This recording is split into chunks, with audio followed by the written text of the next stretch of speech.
All right, perspective. Child, I would wake up at the crack of dawn Saturday morning, bolt out of bed, and sit under the glow of the television. I would eat my cinnamon toast, drink my chocolate milk, and watch cartoons. After solving crimes as I rode with the gang in the Mystery Machine, I'd get together with my super friends to battle the Legion of Doom. I'd grab my picnic basket with Yogi before running through the desert with the Roadrunner. It was a good life. It was a simple life. And then I'd find myself in space. We'd be zooming in closer and closer to Earth, and as we passed the clouds, I'd see the city standing there, and then this car would fly by. And in that car was one of my favorite families. You guys know who it is? The Jetsons. Even as a young boy, my head was in the clouds. I loved looking to the future and imagining the possibilities of all the things that could be. In the world of George and Jane and Judy and Elroy, not only were there flying cars, but robots would brush your teeth. They would clean your house. People moved from room to room through these vacuum tubes, often while a machine dressed them for the day. Kids could actually talk to each other through their television sets. The future was rosy, so to speak.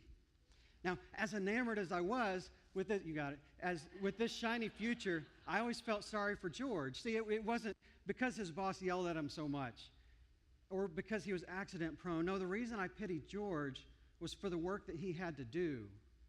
George's job was to push a button, one button. Sure, he might have been good at his job, but that's all his job was.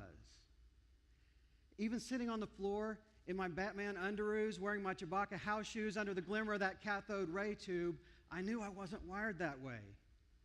When I grew up, I wanted to be a duck. I wanted to fly through the air with this freedom and then float lazily on ponds. And I wanted to be an astronaut, exploring space, discovering new life, new civilizations. I wanted to be an inventor and an automotive engineer and usher in the new era of technology. I wanted to be a marine biologist and sail on the Calypso and dive to unexplored depths of the sea. And see, the thing is, these weren't phases I went through. I wanted to be all of them, all at the same time. Because we're not all wired like George. So, perspective. Okay, I'm a polymath. A polymath is someone who passionately pursues many different things. It's different than ADD, but there are some similarities. If you ask my community of friends, like the people here, what it is that I do, you're going to hear some people say that I'm a photographer.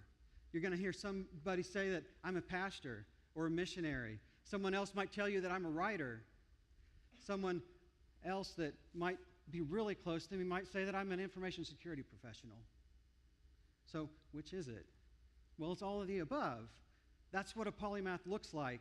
Now, all my life, people have asked me what I want to be when I grow up, and people are still asking, as if I have to pick, as if there's one thing.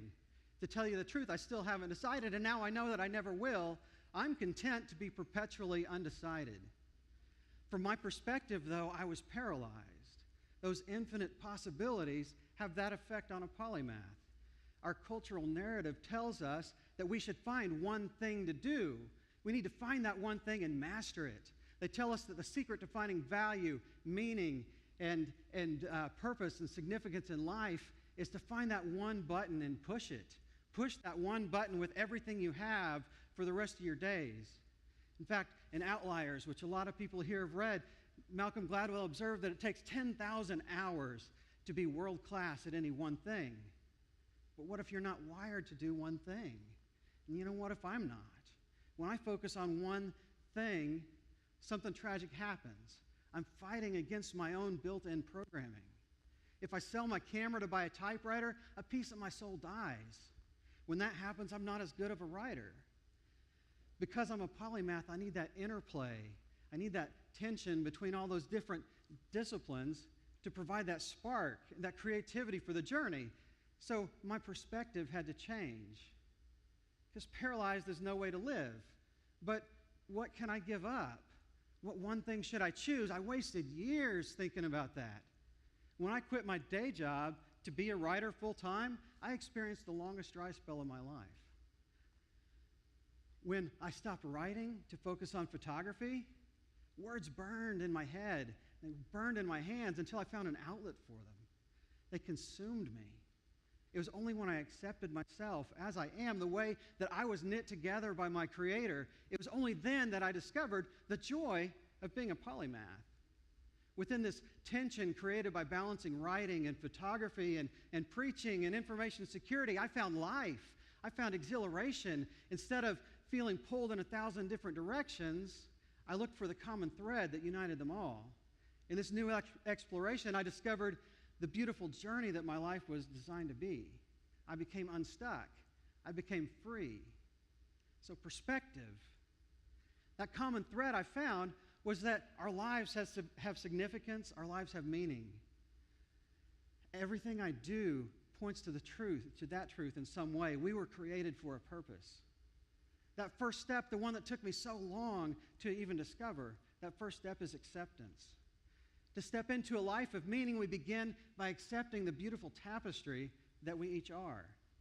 You were designed to shine, but first you have to step away from the things that hinder. For me, it was that big button George Jetson pushed his whole life. I had to stop looking for that button that would complete me and instead look to myself. I had to discover my own unique design and then accept it. I had to accept my polymathedness. I had to understand my own composition and trust the one who created me that way. I had to accept that I'll never be the best at any one thing, even though I could be pretty good at a lot of things.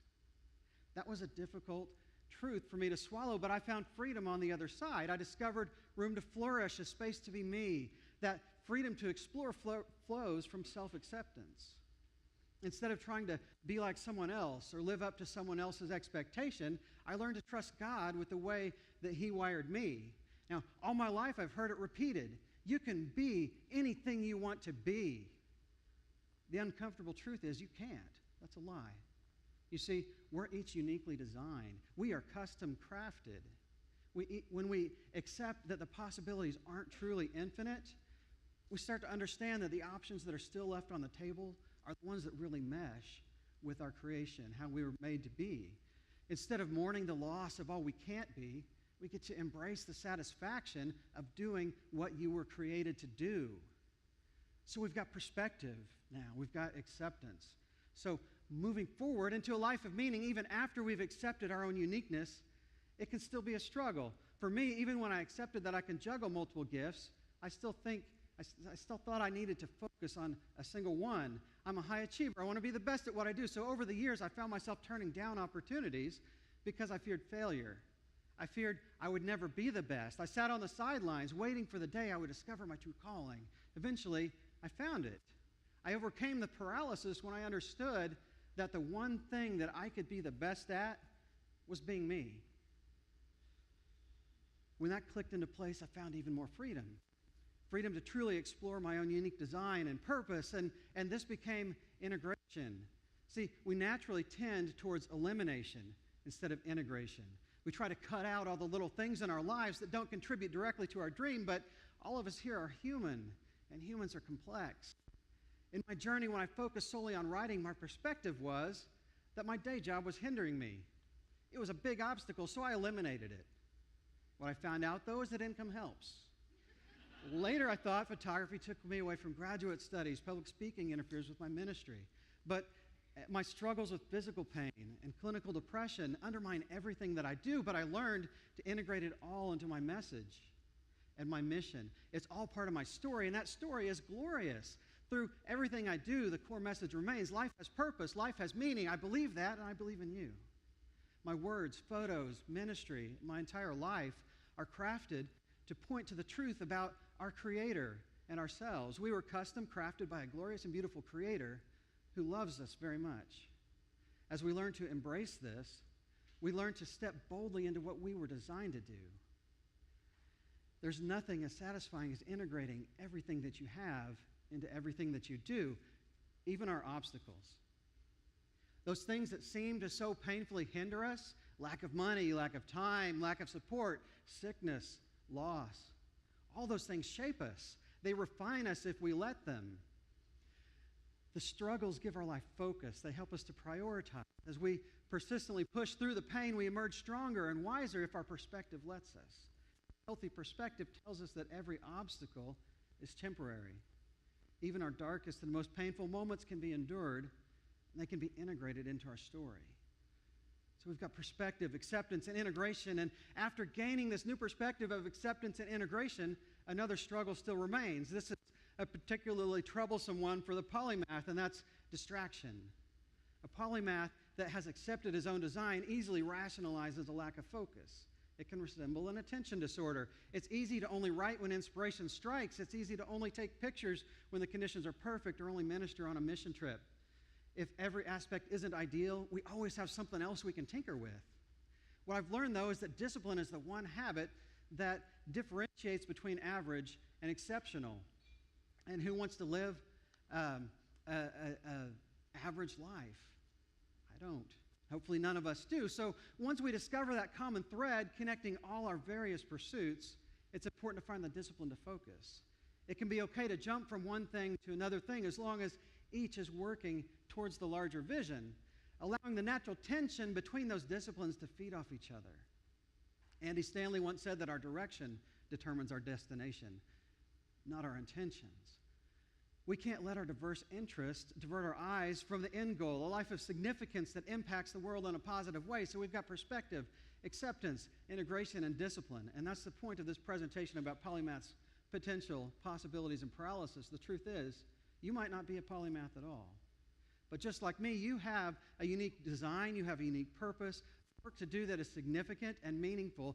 You might feel the tension between what you've got to do and what you'd like to do. You can't let go of your current circumstances, but you can't let go of this new stuff either.